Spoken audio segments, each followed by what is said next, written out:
I'm Michaela Joachim. And I'm Emily Reese. And this is CCYM News. Across the nation and around the world, this is CCYM News.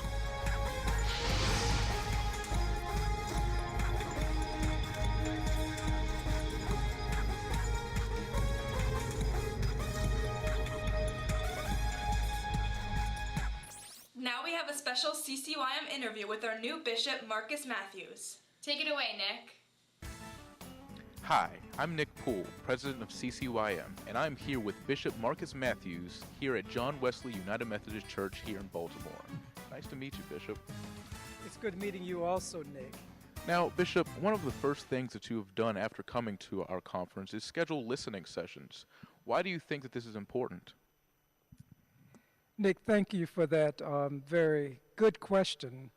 Number one, it gives me an opportunity, number one, to meet the people of this annual conference. And also, it gives me an opportunity to listen, to see what are some of the hopes, the dreams of members of this annual conference as we all try to work together. And so these have been some good days.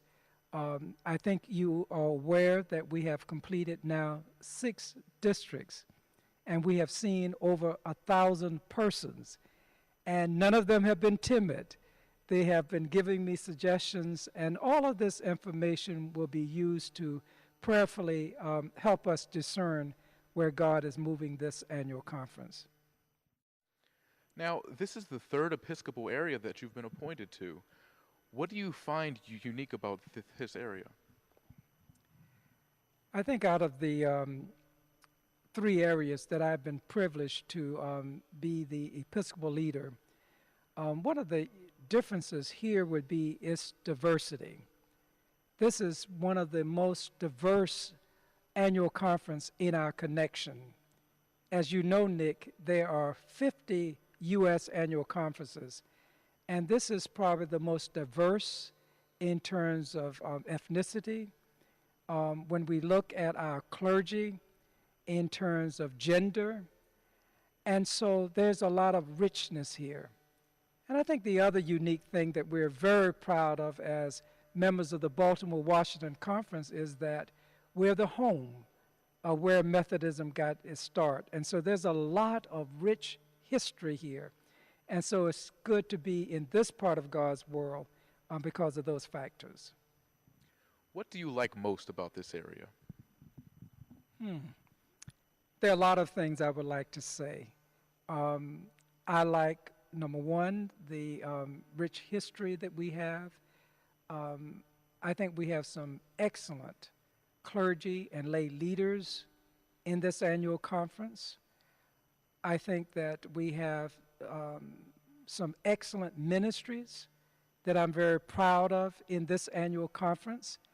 Certainly the CCYM being one of those, and I look forward to sharing more with you and others. Look forward to ROC, which is the largest youth gathering of youth in the United Methodist Church in the U.S.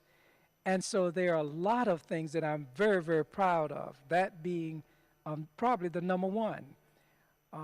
I could say that I love the crab cakes. Certainly this is a good time for us because of what's happening with baseball. And so this is really a good place to live, a good place to be in ministry. And with all of what's happening across the world, I believe that God is blessing this area in some very special ways. If you look at the economy, though we do struggle in this area, we are still one of the strongest annual conferences when you look at the U.S. 50 areas. Also, God is blessing us because we're in a growth area. There are, the stats will say to us that there are more people moving into this area than a lot of other parts of the world. So God is blessing us to be in a very good place. And I'm just glad to be a part of that and to journey with you and others on behalf of God. What do you feel the role of the youth should be in the life of the church? My prayer and my hope is that the role of the youth is to be involved at every level of our connectional ministries. I expect youth to be seated at tables where we make decisions about not only the present of where we are today, but also the future for this great annual conference. And so I look forward to making sure that in whatever we do as an annual conference, that the voices of our youth are heard at the table. We do realize that there are challenges sometimes because our young people, because of school schedules, because of being away in college.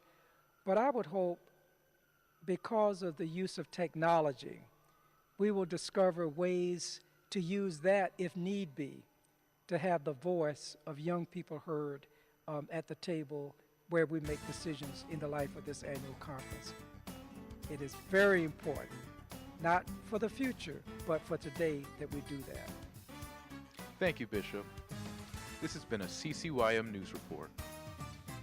Thanks, Nick. This has been a CCYM News production.